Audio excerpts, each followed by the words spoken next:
Welcome to Solve It Like a Marketer. I'm Stephen Hobey. Today I'll be exploring how to figure out buyer personas for your new business. If you like this video, please subscribe and don't go away. So what are buyer personas? Well, a buyer persona is a semi-fictional profile of your target customer. So it incorporates different elements to create a complete profile. And this can include demographics, behavior, motivations, goals, and lifestyle. In fact, the more detail, the better. Now, I should mention that if you search on the internet, there are a myriad of approaches to this. It can also be adapted to suit your organization's needs. But here, I'll give you my suggested approach for a freelancer business. Now, before we dive in, let's first consider the basics, the who, what, when, and why of your buyer personas. So who? A customer persona is a generalized representation of a real person. So you are in essence creating a fictional person. You can also have multiple whos, say Jane, Jim, and Joe, as fictional personas. What? Your buyer persona is made up of data that's gathered through your own research, as well as adding your own intuition. When?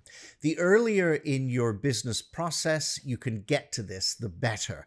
Shaping your target market in this way can help you better market yourself. Why? Well, from the services you offer to how to appeal to target markets, buyer personas are key. They help shape how you speak to these fictional people. This can also really help in creating a brand voice for how you approach, say, social media messaging and imagery. Now let's get down to the nuts and bolts of creating a buyer persona. So the place I like to start is with demographic, psychographic, behavioral, and geographic variables. So let's go through each one. Remember that depending on your business, you may be reaching out to individuals or organizations, but in some ways they are one and the same. If it's B2B, think about the types of people within those organizations. So demographics refers to statistical data about a group of people. This type of information can be found through web searches or scanning social media. Typically, it is all available online for small businesses and freelancers to access. Helpful information might include age, gender, income, location, family situation, education, and ethnicity. Other variables might include company size, industry, and job function. Psychographics categorizes people as it relates to their personalities and characteristics. This can include personality traits, values, attitudes, interests, lifestyles, motivations, or priorities. And as you can see, this can take you in all manner of directions. It can really be helpful to flesh out that buyer persona and really help to define who this person is. Behavioral refers to how a customer acts. So it's slightly different from psychographics in that it focuses on buying patterns of behavior, purchasing habits, spending habits, user status, and brand interactions. Behavioral segmentation requires you to know about your customers' actions, and these activities may relate to how a customer interacts with your brand or to other activities that happen away from your brand. And finally, geographic categorizes customers based on geographical borders, zip or postal code, city or country.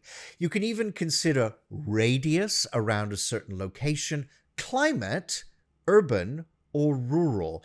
So once you complete this, you may want to broaden your thoughts to consider your customers' goals and struggles.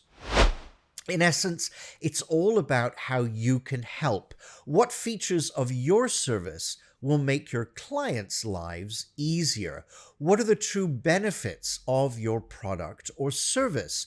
What does your customer buying journey look like? In other words, are you offering a one-off service or ongoing support? So now let's take a look at what a possible buyer persona looks like. So let's say you are offering portrait photos as a photographer, and you want to begin by offering family group photos. So in this case, you might want to create a buyer persona for the matriarch of the family. Let's call her Julie. For demographics, in this case, Julie is 35 years old, married, has 2 young children. She has a good job in the financial industry and lives in the city. Julie graduated from university and is originally from Australia. Okay, moving on to psychographics. Julie is outgoing and enjoys taking the family to theme parks and camping. She believes that her kids should have a wide range of life experiences and likes to motivate them to be passionate about the arts. For behavioral, Julie monitors spending carefully, but enjoys spoiling the kids. When she finds a brand she likes, she tends to be a loyal customer. Finally, geographic. Julie is located in the same city as you. This makes either traveling to their family home or them coming to your studio convenient. Although this might be a studio shoot, summers are quite nice where you live, so there are opportunities for outdoor family shoots in good weather. All right, hopefully you can see how Julie's buyer persona came together. You can also see how marketing to Julie is easier now. How will you create a brand voice on your website and on social media that will resonate with Julie's view on life? As I mentioned, you can create a few buyer personas depending on the type of business that you're running. But in my view, it can be a fun and rewarding exercise. If you'd like to see more videos like this, hit that subscribe button. You can also catch me on Instagram and Facebook for extra content and you never miss an episode. Or you can connect with me on LinkedIn. Those links are below. I'll see you every week with a new video, so please stay tuned and together, let's solve it like a marketer.